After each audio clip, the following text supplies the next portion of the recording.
It's here, the BlackBerry device longtime fans have been waiting for. Years after tragically disappearing into the Bermuda Triangle, it looks like BlackBerry may have finally found its way home, introducing an Android slider that emphasizes security and privilege. That's the whole spiel from BlackBerry's executives this year. The company is releasing exactly what people have been asking for with a patented BlackBerry twist. But is it too little, too late? That's hard to say, but let's not get ahead of ourselves. The Priv represents a sea of change within the company, a quiet admission that whatever BlackBerry was doing with BB10 over the past few years just wasn't working. Now it's on board with the most popular OS in the world, adding its hardware and security expertise to the mix. In all honesty, this is something BlackBerry should have done years ago. But the company said it's only just now joining the Android army because it was able to make the Priv the most secure Android phone ever. That should sound like music to the ears of powerful businesses. BlackBerry's device is hitting at a curious time. Phones are more powerful and popular than ever, leaving little room for BlackBerry to nudge in. And even if people do take notice of the Priv, it lands on the more expensive side of the spectrum, making it less accessible than devices such as the Moto X Pure and Nexus 5X. And yet, our nostalgia for the bygone era of physical keyboards couldn't be higher, which is what the Priv is pandering to. We're still formulating our thoughts on the Priv, which we'll share with you soon. Until then, we've come up with some things you should know before you buy. It's really thin. This thing is thin, thinner than you'd expect a slider to be. In fact, if you didn't know any better, you wouldn't even realize there's a hardware keyboard hiding under the screen.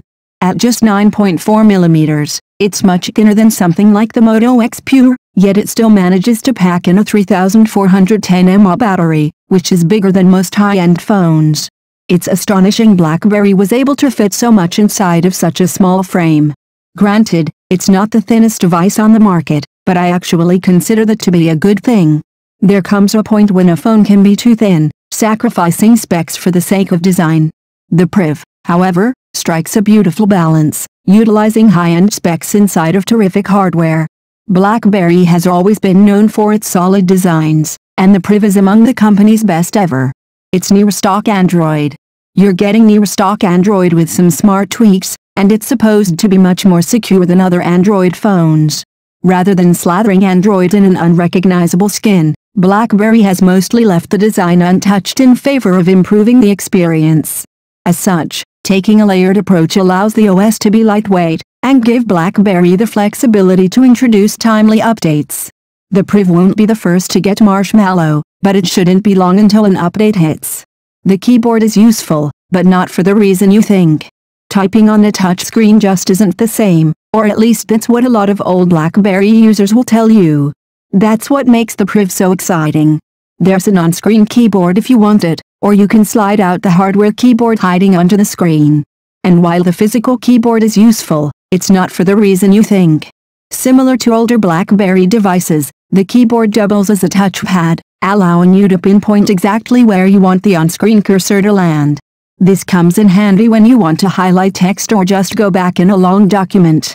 It feels much more natural and precise than touching the screen with your stubby fingers, too, so even if you don't find yourself typing on the keyboard, it doubles as a really nice trackpad. Curved display is utilized well. The curved screen isn't just a gimmick. Unlike Samsung's Galaxy S6 Edge, the Priv's curved screen actually serves a purpose. At any point throughout the OS, there's a small tab in the corner of the screen that can be grabbed, which invokes the BlackBerry Productivity Suite. This allows users to quickly get a look at their calendar, hub, tasks, contact lists and more, all right there with a quick swipe. We still think features like this can be introduced to non-curved phones, but it's a much more thoughtful feature than anything we've seen from Samsung. It gets warm.